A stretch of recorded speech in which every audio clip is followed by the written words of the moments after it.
Hi guys, today I want to talk to you about what is internet purchase. A lot of times you go online because you're trying to buy a iPhone or you're trying to buy anything, right? And what happened? This person, you could go to eBay or Craigslist or any of these pages where you can find what you're looking for, right? But then you don't receive the item and the person is telling you, it's so much for it. So what you do, you go, you send the money, you don't receive what you buying for. Or sometimes they send it, but they just send you the empty box, what I'm saying, where you could just receive the empty box without no iPhone, and then you know that, oh my god, I just lost $500. Some of the other strategies that this person use, they someone is selling you something, and what they do, you no, sorry, you are the person who is selling an item, an iPhone, maybe a laptop, maybe some Nike shoes. The person who is buying you the item go ahead and send you a check. And maybe what are you selling? The item is $300-400. This person send you a check for $2,000. The first thing that come to you is like, why this person is sending me twice or three times the amount of what I'm buying or what I'm trying to get, right? So when you receive the check, you call back the person and you tell, hey, sorry to bother you, but you sent me a check for $2,000 and the iPhone is only 500. The person say, oh, my bad, I didn't realize that I sent you that.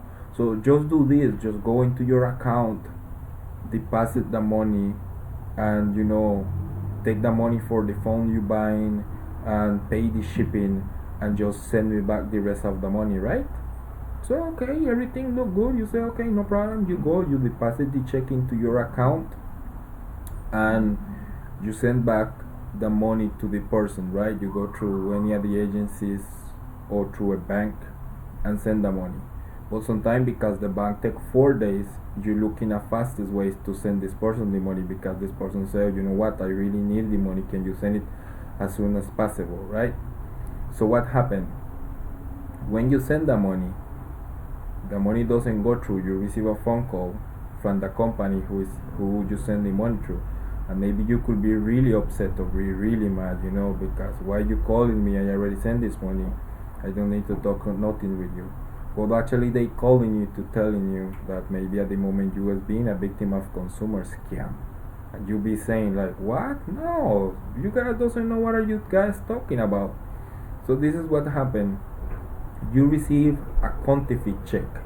It looked like a real check, and you go, you take the money from thinking that, yeah, this person is sending me more money, but actually what this person is doing is sending you a check what doesn't have any funds. And what you do, you go and you deposit the money into your account. And what happened? In some countries, the check take 3 weeks to 1 month to clear.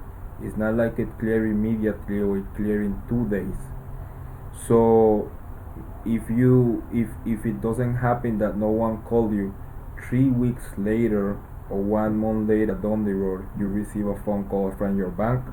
They ask you if you can come into the office because they need to talk to you. So you go to the bank, you sit with the manager of the bank or any other person in charge, and they start to tell you, did you remember the day you come and you deposit this check? Oh yeah, I remember, for this amount of money. Sure, I remember, totally remember. So the bank started telling you, well, we have already some complaints, and we wanted to tell you that you receive a check called a counterfeit check, and then we as a bank, we are not losing our money. So the money that we gave you, you have to return it back to us because this check is not real, and you be thinking like, oh my god, this doesn't happen to me.